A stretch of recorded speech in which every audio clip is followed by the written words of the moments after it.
Hey guys, welcome back to GG Breeder Aquatics with Andrew. Today we're going to be talking about the Celestial Pearl Danio, one of the fish that I'm keeping currently right now for about a year, as well as a fish that I'm breeding. So I'd like to think I know a little bit about it, and I hope to enlighten you and share a little bit of that knowledge that I've learned about them onto you.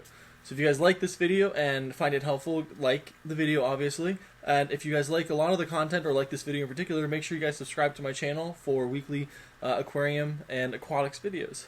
So we'll just get all the basic general stuff out of the way. I've kept them in about 72 to 78 degree water, closing 79, as well as a pH from 6.5 to 7.5, which lines up with what the internet says. In terms of the type of fish, they only get to about less than an inch maximum. Females are going to have a little black dot behind their anal fin, and males are going to have a much redder dorsal fin and anal fin itself, and females are going to have clearer fins like that. They are not a schooling fish, they are a shoaling fish, and they don't form tight groups like Raminos tetras. And the reason why I know this is because I wanted to see if they actually would school with a large enough group. So I took 80 of the ones that I bred and put them into my 30-gallon tank. And initially they were schooling together and it was all working out peaceably and there was no problems whatsoever. But as time went on, I slowly started to notice a couple fish dying here, dying there, one fish getting sick here, one fish getting sick there, and I started to take a deeper look at them basically. And so I had about 100 fish in here. My water quality was fine. There wasn't any problems with that. All my shrimp, my plecos, my established CPDs, my older adults were all fine. It was only the juveniles that were having issues. So there are a couple things that I think are going on that I think can apply to your guys' situation.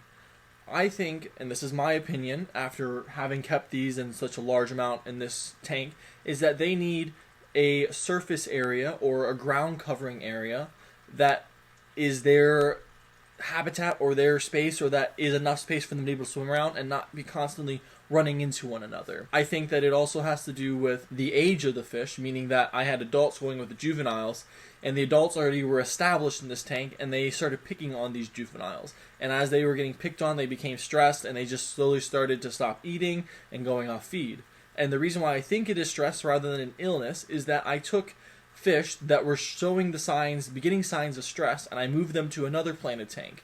And in moving them to that planted tank, I had 3 out of the 4 that ended up surviving. I tried to take one really bad one and 3 kind of on their way. And the 3 kind of on their way made it, and the one that was basically out did not recover from it. But the other 3 are perfectly fine and are doing fantastic.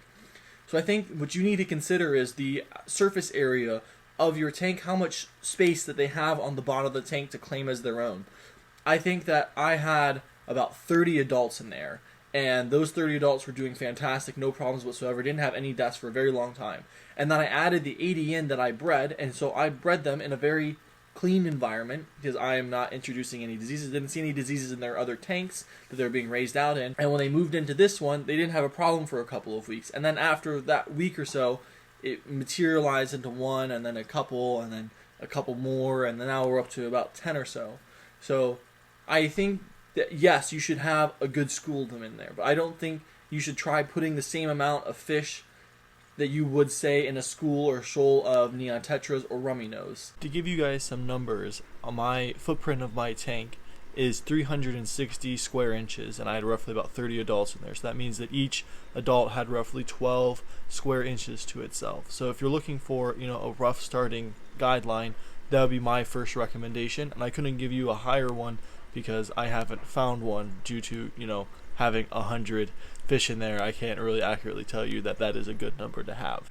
So I hope this was helpful for you guys. Again, if you guys want to see any videos about how I bred them, I have 2 videos on that. I'll leave them in the cards above and in the description below.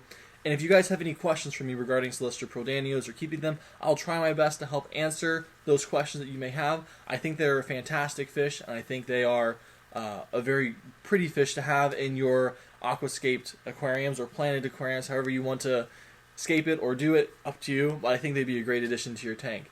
And with that, I hope you guys have a great day and a blessed one. I'll see you guys in the next one. See ya.